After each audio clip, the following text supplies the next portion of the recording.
রাজনীতিবিদরা এই দেশের মুক্তিযুদ্ধের জন্য আমরা লড়াই করেছি, যুদ্ধ করেছি, দেশ স্বাধীন করেছি এবং গণতন্ত্রের জন্য এখনো লড়াই করে চলছি। আজকে সংস্কারের কথা যারা বলেন তাদেরকে বলবো যে এগুলো সংস্কার করেন, আজকে এগুলো সংস্কার করে ঠিক করেন। আজকে চোরগুলো ধরেন, ডাকাতগুলো ধরেন, যারা গরিবরে শোষণ করতেছে একজনও তো ধরে নাই।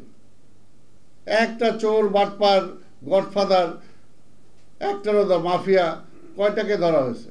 এখনো তারা বহাল তবিয়তে আছে, তারাই সবকিছু তারা ঘুরাইতেছে। এই জন্যই খালি তারা একটাই কাজ, খালি কিভাবে রাজনীতিবিদদেরকে হেয় করা যায়, হেয় প্রতিপন্ন করা যায়, দোষারোপ করা যায়। 50 বছরে নাকি রাজনীতিবিদরা করেন নাই। তা আপনারা যারা আছেন, আপনাদের বয়স কত? আপনারা কি করছেন? আপনারা কি করছেন? শুধু খাওয়ার, মলমূত্র ত্যাগ করা ছাড়া, আর ওই যে মানুষের রক্ত শোষণ করে টাকা উপার্জন করা, এছাড়া আর কি করছেন?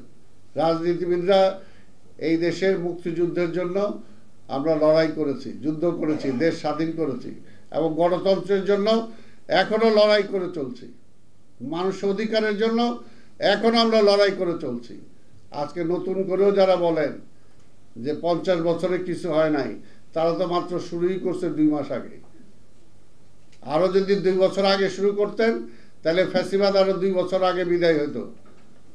তো সেই কারণেই আমরা এই কন্ট্রাডিকশনগুলো চাই না। আমরা চাই সবার অংশগ্রহণের মধ্য দিয়ে একটা শোষণহীন সমাজ ব্যবস্থা, বৈষম্যহীন একটা সমাজ ব্যবস্থা গড়ে উঠুক। এবং সেটার জন্য কে করবে? আজকে সব দোষ খালি রাজনীতিবিদদের। আজকে প্রেস ক্লাবের সভাপতি পালাইছে, তার কোনো দোষ নাই। বাইতুল হকের খতিব পালাইছে, ওলামাদের কোনো দোষ নাই। আজকে পুলিশের আইজি পালাইছে, পুলিশের কোনো দোষ নাই। আজকে প্রত্যেকটা জায়গাতে সব ধ্বংস হয়ে গেছে। এই ধ্বংসটা কারা করছে? এই জন্যই বলবো যে আজকে আপনাদের এই কল্যাণের জন্য যেগুলো দরকার সেগুলো অবশ্যই বিএনপির পক্ষ থেকে আমরা আছি।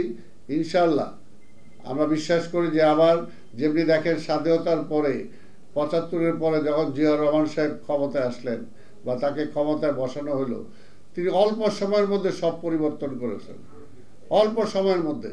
তো ইনশাল্লাহ আমরা এইটুকু বলতে পারি যে আমাদের নেতা তারেক রহমান আবার এই যখন নির্বাচন হবে, সেই নির্বাচনের পরে নির্বাচিত সরকার আসবে আমরা বিশ্বাস করি। এবং আপনারাও তো আপনাদেরকে বলবো আস্থা আনার জন্য যে তারেক রহমান তার সুযোগ্য বাবা জিয়াউর রহমানের সন্তান, বেগম খালেদা জিয়ার সন্তান। যখন বিএনপি ইনশাল্লাহ যদি আপনাদের ভোটে ক্ষমতায় যায় এবং বিএনপির সাথে যারা আছে আন্দোলন করেছে তাদের সবাইকে নিয়ে জোটবদ্ধ সরকার হবে, সেটা আমাদের নেতা তারেক রহমান কমিটমেন্ট করেছেন। এবং যদি সেই সরকার আসে তাহলে তারেক রহমানকে দেখবেন তার বাবার ভূমিকায়। তার বাবা যেরকম অন্যায়ের সাথে আপোষ করে নাই, দুর্নীতির সাথে আপোষ করে নাই, সেও তারেক রহমানও করবে না।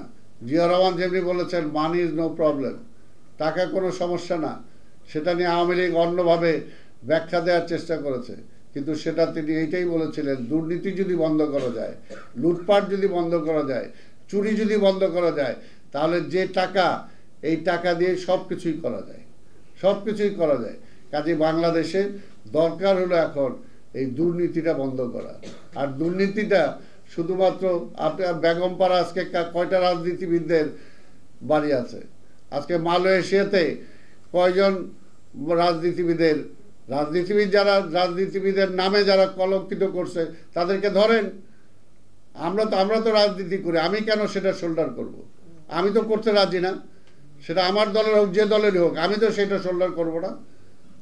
রাজনীতির নামে যারা রাজনীতির সুযোগ সুবিধা নিয়ে নিজের আখের গোছাবে, যারা রাষ্ট্রীয় সম্পদ লুট করবে, সে কখনো রাজনীতিবিদ হতে পারে না।